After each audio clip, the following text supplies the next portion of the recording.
90% of people are quietly damaging their liver every single morning. And the most dangerous part is they believe they are doing something healthy. While it happens, your liver right now could be struggling to keep up, sending subtle distress signals that you have completely normalized because nothing feels dramatic, nothing feels urgent. And that silence is exactly what makes this so dangerous. People wait for pain to take action. But your liver does not operate like that. It does not scream. It does not warn you. In obvious ways, it simply declines slowly, methodically, until one day the damage is too advanced to reverse, and by then the question is no longer prevention. It is survival. Think about your mornings for a second. You wake up after what should have been a full night of rest, but your body feels heavy, your head feels cloudy, your motivation is gone before the day even begins. You convince yourself it is just stress or lack of sleep. But deep down, this pattern has been repeating for months, maybe years.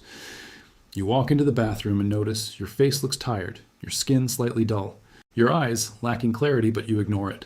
Because life is busy, you reach for that first drink of the day, something quick, something convenient, something you were told boosts health and energy. But what if that exact habit is overloading your system instead of supporting it?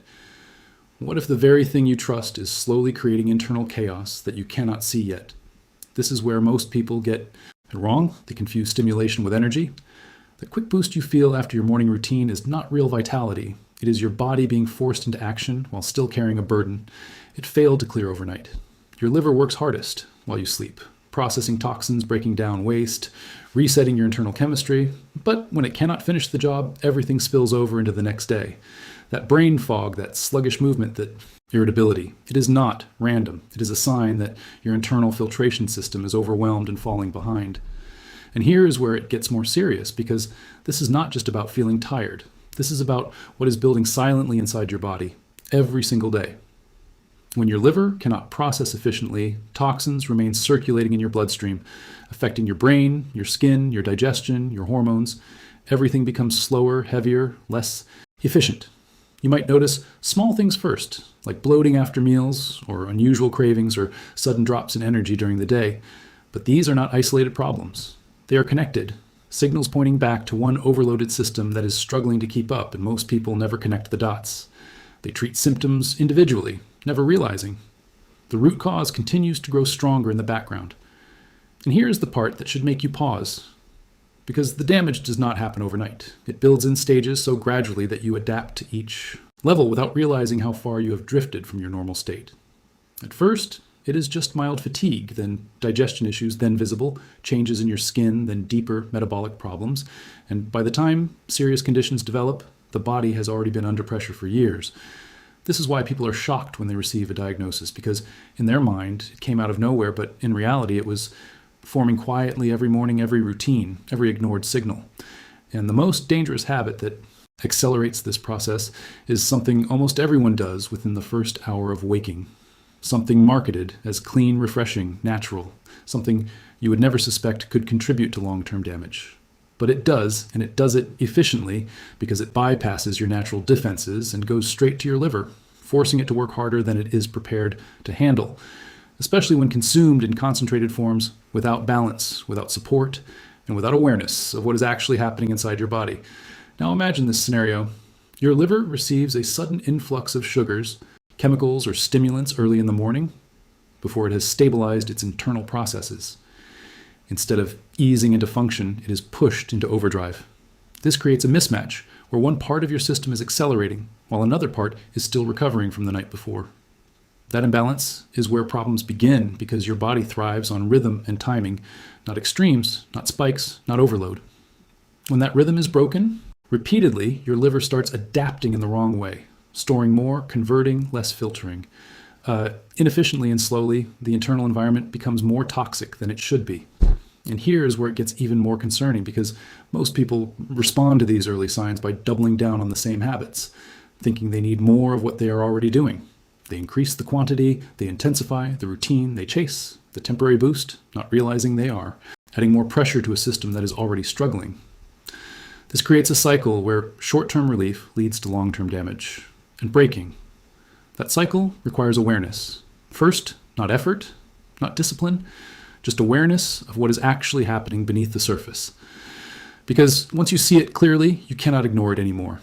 And if you are paying attention right now, you might already be recognizing patterns in your own routine, small details you dismissed before, small discomforts you explained away, but together they form a bigger picture, a clearer signal that your body has been trying to communicate with you for a long time. And the real question is not whether the damage is happening. The real question is how far along it already is, and whether you are still in the window where it can be reversed, or if you are approaching the point where recovery becomes significantly harder and slower. And that answer depends entirely on what you do next, because the habits you repeat tomorrow morning will either continue the damage or begin to undo it. And most people will choose incorrectly simply because no one ever explained what is really going on inside them. The progression does not stop at fatigue or mild discomfort. It moves deeper into structural changes that you cannot feel but that define your long-term health outcomes. When your liver is consistently overloaded, it begins to store excess energy in the form of fat, not because it wants to, but because it has no other option. This is not the visible fat you see in the mirror. This is internal accumulation inside the organ itself, and it changes how your liver functions at a cellular level. Each cell becomes less efficient, less responsive, and more burdened. And as this continues, the organ becomes heavier, denser, and slower. Imagine trying to filter water through a sponge that is already soaked with oil. Every new input struggles to pass through, and the system becomes clogged. That is exactly what happens inside your body. And the most alarming part is you will not feel this transition happening. You will continue living your life believing everything is normal, while the internal environment is shifting further away from balance. And as this internal fat builds it creates a new problem, inflammation. This is where your immune system becomes involved, recognizing that something is wrong and attempting to respond. But instead of fixing the issue, it creates additional stress, because the response itself damages surrounding tissue. This is not a quick event. It is a slow, ongoing process where your body is essentially working against itself, trying to correct a condition that your daily habits continue to reinforce. The result is a state of chronic internal tension where nothing fully resolves, everything just lingers slightly worse each day. And here's where people usually start noticing something is off, but they misinterpret it. They think it is aging, they think it is workload, they think it is lifestyle stress. But they never consider that their internal systems are under constant pressure and losing efficiency gradually. This misunderstanding delays action, and delay is exactly what allows the condition to progress further. Because once inflammation becomes persistent, the next stage begins tissue damage and repair cycles that leave behind scar-like structures that do not function the same way as healthy tissue. This is the point where reversibility starts to decrease significantly because you're no longer dealing with simple overload. You are dealing with structural alteration. And every day that passes without correction allows more of this to accumulate. And here's the critical detail. Most people never hear. Your liver does not need extreme habits to reach this point. It only needs consistent, small mistakes repeated over time, especially in the morning when your system is most sensitive, because that is when your internal processes are transitioning from rest to activity. And any disruption at that moment has a multiplied effect throughout the entire day. This is why morning routines are so powerful. They set the tone for everything that follows, not just mentally, but biologically. And if that starting point is flawed, everything built on top of it becomes unstable. And this is where the biggest misconception exists. People believe healthy-looking habits are always beneficial. But the truth is, context matters, timing matters, quantity matters. And without understanding those variables, even good intentions can lead to negative outcomes, especially when influenced by trends, marketing, and incomplete information that simplifies complex biological processes into catchy routines that ignore individual variation and internal balance. And if you think about it logically, it makes sense. Your body is not designed for sudden concentrated inputs. It is designed for gradual balanced nourishment that aligns with its natural rhythms.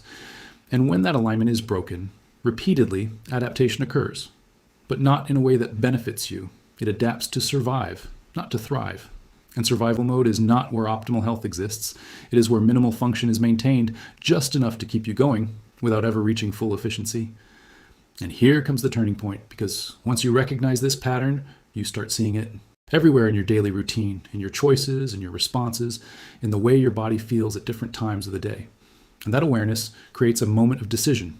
A moment where you either continue following the same path or you begin questioning everything you assumed was correct. And that questioning is uncomfortable because it challenges habits that feel familiar, that feel safe. But familiarity does not equal safety, especially when the consequences are hidden. And if you are honest with yourself right now, you might already be connecting these ideas to your own experience, noticing subtle signs you ignored before and realizing they were not random.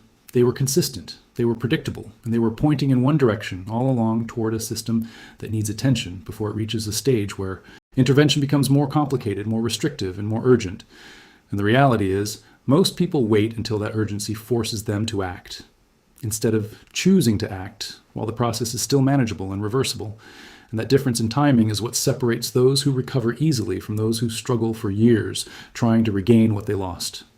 And the most powerful part of this entire process is that change does not require extreme measures, it requires precise adjustments, small shifts that restore balance instead of creating new stress. But those adjustments only work if they are applied consistently and at the right moments, especially in the morning when your system is most responsive and most vulnerable at the same time.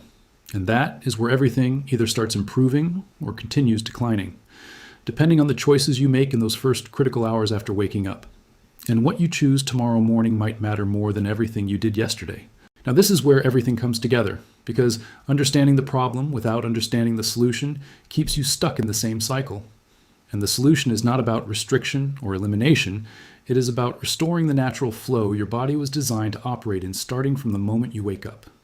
The first shift is temperature and timing. Your body responds differently to warmth than it does to cold, especially in the early hours.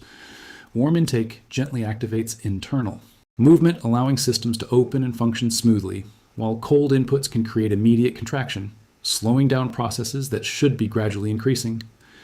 This might seem small, but repeated daily, it creates a noticeable difference in how efficiently your body transitions from rest to activity. The second shift is composition. What you consume matters not just in quality, but in balance. Your body needs signals to activate different processes. And those signals come from specific nutrients, especially those that trigger digestive flow and internal movement. When these signals are missing, your system remains partially inactive, leading to stagnation and buildup over time. And stagnation is where most problems begin, because nothing is being cleared effectively.